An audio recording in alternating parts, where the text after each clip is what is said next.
Et c'est surtout la première fois, Marc, dans ce polar, qu'on exprime quelque chose qui revient à cette unicité dont on parlait tout à l'heure.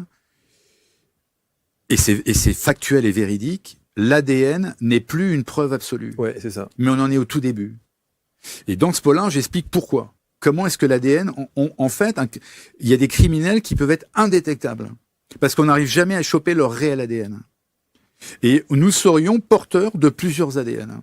Ce qui aujourd'hui est le support incontournable des enquêtes policières. Ben oui, mais vous voyez, par exemple, là, il y a un type, il y a eu un violeur à Paris qui a fait plus de 250 victimes. Il a été chopé par l'empreinte de son oreille. Parce qu'en fait, il y a eu un flic, qui est génial, que je connais très très bien, qui s'est dit à un moment donné, bon, le violeur, comment il agit un violeur? Bon, ok, il va coller son oreille contre la porte pour entendre si la personne est seule.